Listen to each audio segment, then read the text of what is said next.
5G will upgrade the human experience at home and across industries as we connect virtually everything. By 2020, analysts estimate that there will be more than 20 billion installed IoT devices around the world, generating massive amounts of data. With access to this kind of information, industries of all kinds will be able to reach new levels of efficiency as they add products, services, and capabilities.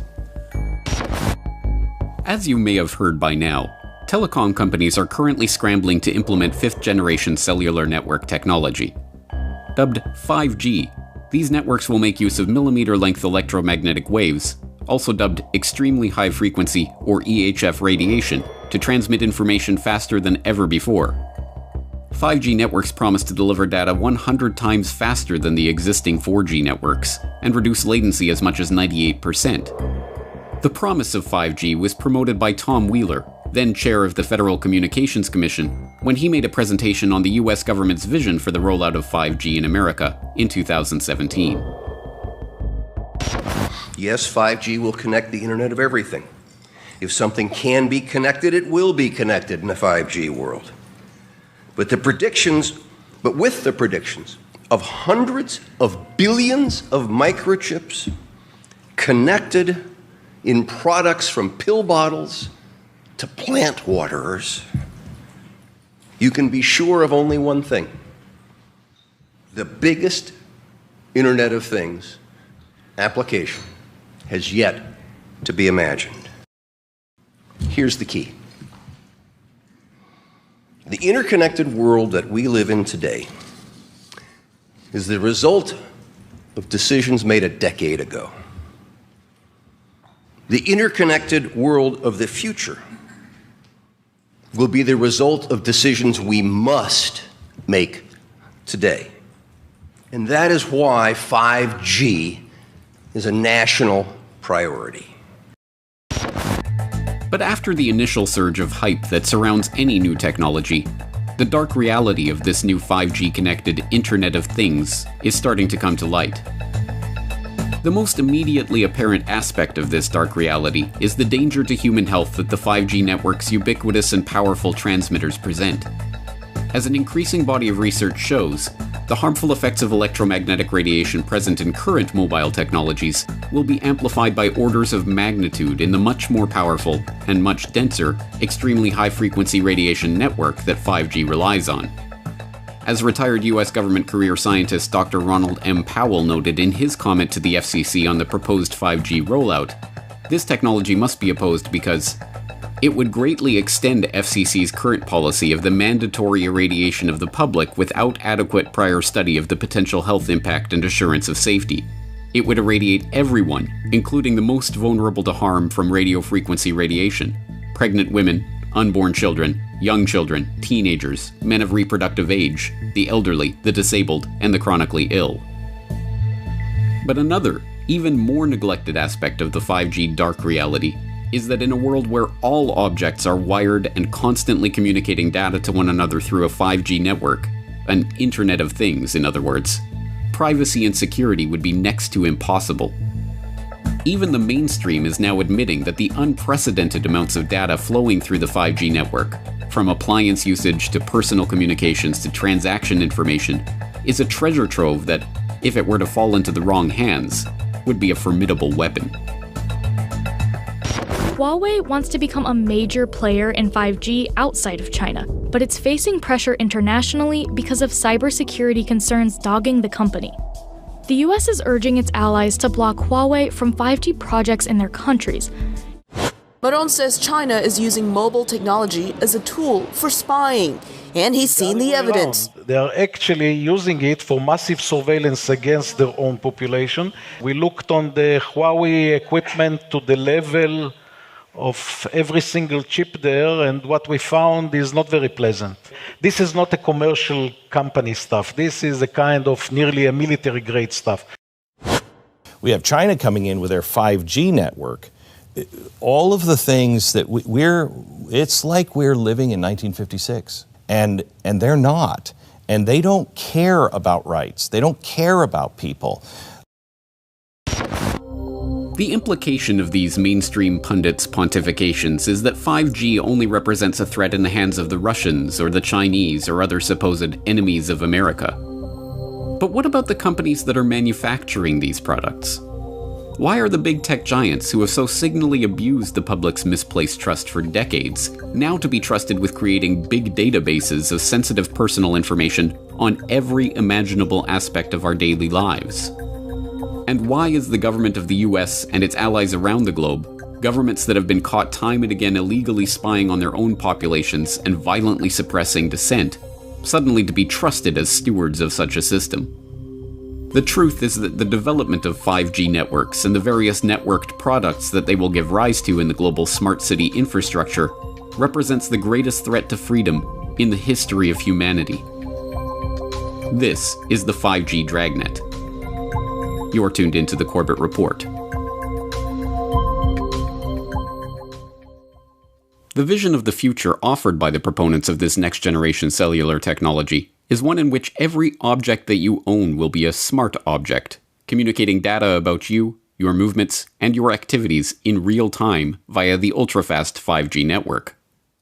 From the grandiose, self-driving cars and remote surgery, to the mundane, garbage cans that let garbage trucks know when they're full, everything around us will be constantly broadcasting information through the Internet of Things if the 5G boosters get their way. But beyond the glossy sci-fi fantasy presented in the slick advertisements for this smart world of the future is a creepy and unsettling glimpse into a technological dystopia. One in which social experiences are shared by strapping VR goggles to your face, and interaction with humans is reduced as much as possible in favor of interaction with machines, gadgets, and personal assistants that are there to cater to your every whim, for a price. And, as some are only now starting to realize, the price that one pays for this world of robotic comfort and convenience is control. Control over our data, control over our security, and control over our lives. We just hooked up the Nest maybe a month ago. Abby Laguidao and Conrado Casalo wanted something to keep their family safe, so they installed Nest, a smart home security camera system. What drives me crazy is yesterday was the only day I decided to stay home. He's always here. They never said anything, ever. Yesterday, Abby was alone with her 2 kids when she started hearing voices coming from their Nest. Then they started cussing and saying, "Shut the F up, you N-word." At that point, Abby had figured out that someone had hacked into their security system. Shut the f*** up. She called her partner, Conrado. Somebody is in the Nest and is watching us and is talking to us right now. I think within 5 years, most people will have at least... That is something out of a horror movie right there. Man, right. Can you imagine it? Like we knew something was going to go on? That scared... That yeah. Scared the tar out of me. That was a real jump. And we're going to go ahead and unlock the door, her back door. Oh. I think that was your lock. That was our lock. Let's go look. Come on. And that isn't any laughing matter. See, but that's the real fear, right? That. You know, the other stuff's kind of funny, whatever. But I mean, someone can unlock your house. Although, if someone really wants to get into your house, you can pick a lock. Yeah, but isn't that the modern day? There it goes again. I mean, isn't that the modern day lockpick? There's a guy outside with a laptop who's opening and closing your door lock. It is, and I don't like it. After their stunt on the highway, Chris and Charlie still wanted to show me a couple of other tricks. Below a certain speed, they can control the Jeep's steering as long as it's in reverse, pop its locks, mess with the speedometer, and, of course, disable the brakes. Okay, hold on tight. Hold on. Oh, he's not getting out of that. I don't think so. We're going to be doing some pushing. It isn't hard to see why these smart technologies, and the 5G network that enables them, are a security concern. And, in that context, it isn't hard to see why Chinese companies like Huawei and ZTE are now being targeted as potential national security threats and barred from developing 5G network infrastructure in country after country. After all, with access to that much data and information, let alone the ability to communicate with, hack into, or disable everything from our smart TV to our smart door locks to our smart car, a potential adversary with control of the 5G network would have nearly limitless power to surveil and control a target population. But given that these powers, the ability to access our most intimate data and to take control of our homes and personal appliances, are not bugs, but features of the 5G connected Internet of Things, the question is, why is there such a headlong rush to connect this network? Is demand for smart dishwashers and smart toothbrushes and smart baby monitors really so overwhelming that it requires us to put the security of our homes, our possessions, and our families at risk? What is really driving this frenzy for a world where every new object we buy presents another potential vulnerability, another device that can be hacked into to steal our information, to track our location, to record our conversations, and to disable our appliances? One answer to this question lies in the fact that intelligence agencies, whether Chinese or Russian, CIA or MI6, Mossad or CSIS, will make use of the vast amounts of data flowing through these networks to spy on the public. In fact, the members of the so-called intelligence community did not even hide this fact. They openly gloat about it. In 2012, then CIA Director David Petraeus admitted at a summit hosted by In-Q-Tel, the CIA's venture capital firm, that the CIA was not just able to, but actually eager to use these smart devices as a tool for spying. Transformational is an overused word, but I do believe it properly applies to these technologies, Petraeus was quoted as saying, particularly to their effect on clandestine tradecraft. Items of interest will be located, identified, monitored, and remotely controlled through technologies such as radio frequency identification, sensor networks, tiny embedded servers, and energy harvesters, all connected to the next generation internet using abundant, low-cost, and high-power computing. Lest there be any doubt about the intelligence community's intentions to use these devices to spy on the population, then Director of National Intelligence James Clapper confirmed this approach in a report to the Senate Select Committee on Intelligence in 2016. Smart devices incorporated into the electric grid, vehicles, including autonomous vehicles, and household appliances are improving efficiency, energy conservation, and convenience. However, security industry analysts have demonstrated that many of these new systems can threaten data privacy, data integrity, or continuity of services. In the future, intelligence services might use the IoT for identification, surveillance, monitoring, location tracking, and targeting for recruitment, or to gain access to networks or user credentials. Whistleblowers from within the intelligence establishment, whistleblowers like Russ Tice and Bill Binney, who are actively shunned by the same mainstream media that breathlessly reported on Edward Snowden, have already laid out in exhaustive detail how the NSA is collecting all data flowing through the internet as we know it. Every phone call, every email, every web search, every file stored to the cloud, everything that passes from one computer or phone to another is being stored, cataloged, databased, and data mined to construct detailed profiles of ordinary citizens. But now that the 5G network is promising to deliver us not an internet of phones and computers, but an internet of things, from cars and watches to fridges and hats to milk jugs and floor tiles, when every manufactured object is broadcasting information about you and your activities to the world at large by default, and when it is discovered that opting out of this surveillance grid is not an option, the true nature of the 5G panopticon will finally begin to dawn on the public. But by that point, it will already be too late. Cities use data every day. Everything from showing you when your next train will arrive to measuring the air quality in different neighborhoods.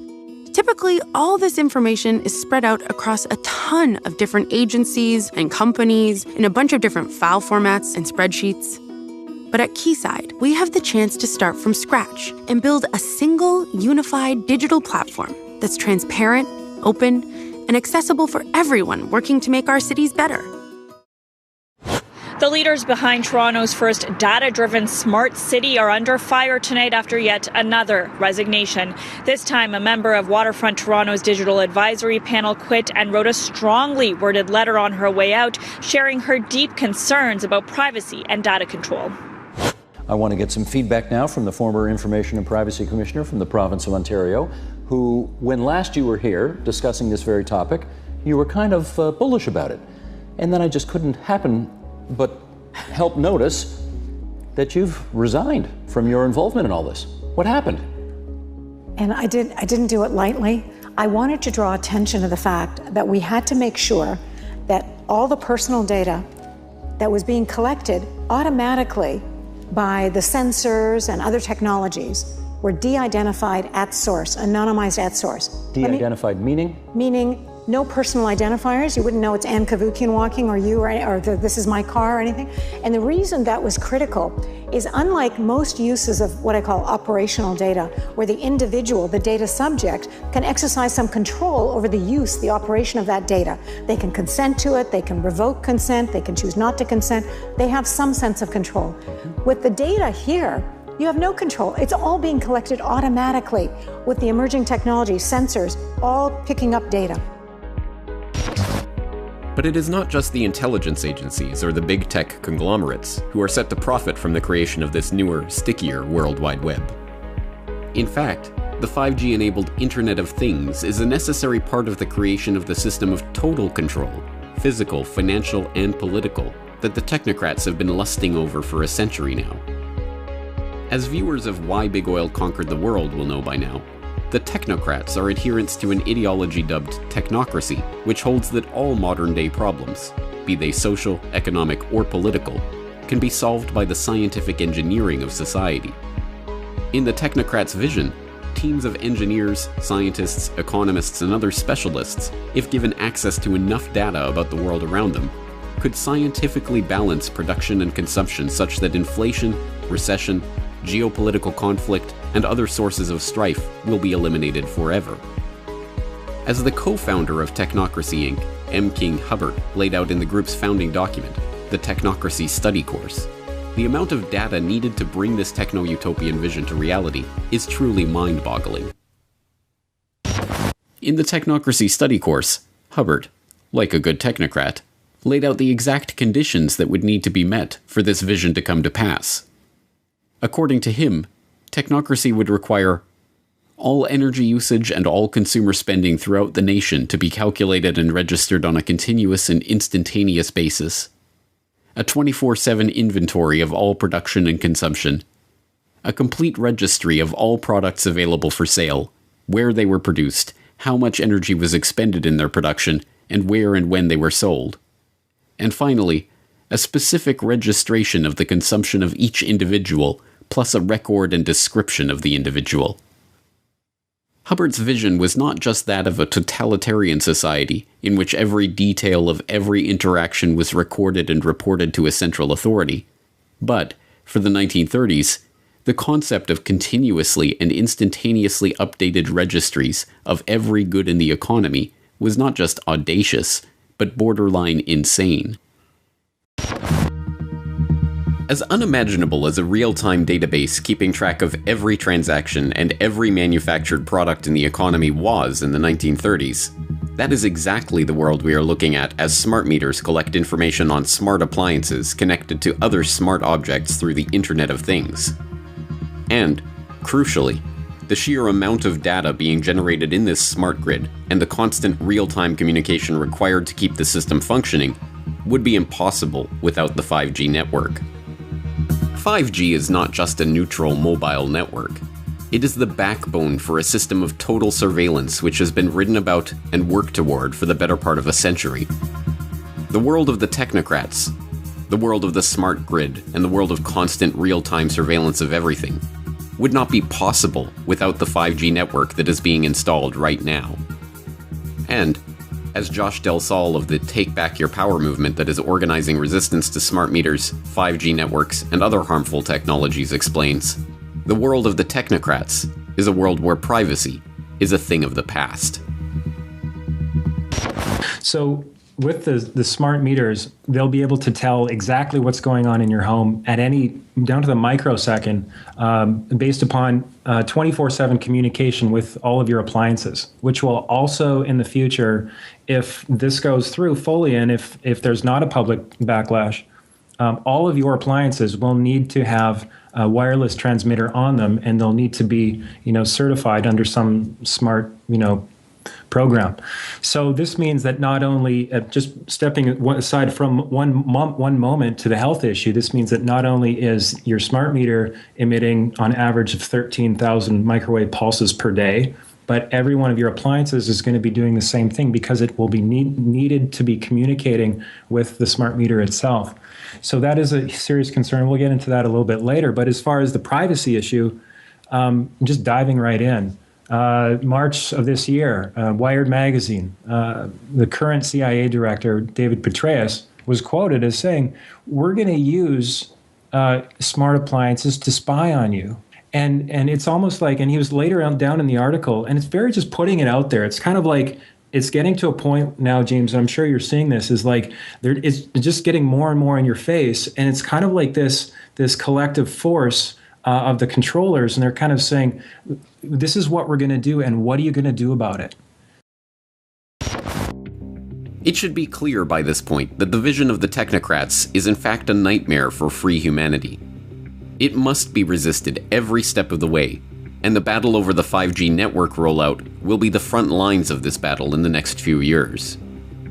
Thankfully, resistance is forming as the public is increasingly becoming aware of the health risks of 5G. Over 180 scientists and doctors from 36 countries have submitted a formal appeal to the European Union, warning of the potential serious health risks of 5G. City officials in Portland, Oregon are suing the federal government to stop 5G transmitters from being installed on city property, with councilors considering asking the federal government to study the health impacts of 5G on humans and make that information publicly available. This past March, Florence City Council invoked the precautionary principle when passing a motion that halts permission for 5G installation until a proper demonstration of the technology's safety. The Russian Defense Ministry has refused to transfer frequencies for 5G operation, effectively delaying 5G rollout in the country for years. Plans to deploy a 5G network in Brussels were halted earlier this year because, according to Environment Minister Céline Frémont, the people of Brussels are not guinea pigs whose health I can sell at a profit. It is heartening to see that the health effects of the extremely high-frequency radiation emitted by 5G transmitters is finally starting to break through to the public consciousness. But if we concentrate solely on the health effects of 5G, we risk falling into a trap. If the only danger of 5G was the danger to our health, then, if the safety of the technology could be demonstrated to the public, or an equivalent less harmful technology could be deployed, then there would be no more reason to resist.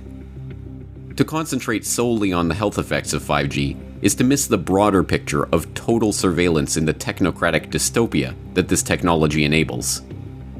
In this picture, the 5G network is a platform for a system in which every action, every transaction, every interaction that we have in our daily life is monitored, databased, and analyzed in real time. The 5G Dragnet is cinching like a noose around our necks. But will the public become informed of the dangers of this technology in time to stop the technocrats' vision from becoming our nightmare? Secure 5G networks will absolutely be a vital link to America's prosperity and national security in the 21st century. 5G will be as much as 100 times faster than the current 4G cellular networks. It will transform the way our citizens work, learn, communicate, and travel. It will make American farms more productive, American manufacturing more competitive, and American healthcare better and more accessible. Basically, it covers almost everything when you get right down to it. Pretty amazing. And just as 4G networks paved the way for smartphones and all of the exciting breakthroughs, they made possible so many things. This will be more secure and resilient. 5G networks will also create astonishing and really thrilling new opportunities for our people, opportunities that we've never even thought we had a possibility of looking at. We cannot allow any other country to outcompete the United States in this powerful industry of the future. We are leading by so much in so many different industries of that type, and we just can't let that happen. The race to 5G is a race America must win, and it's a race, frankly, that our great companies are now involved in. We've given them the incentive they need. It's a race that we will win.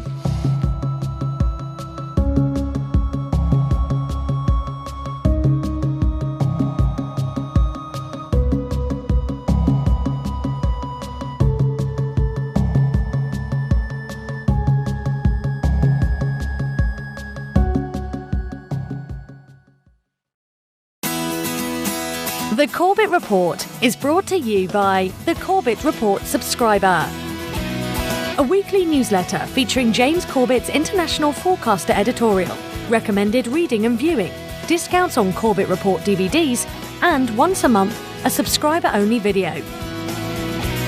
Sign up today to start receiving your copy at corbettreport.com/support.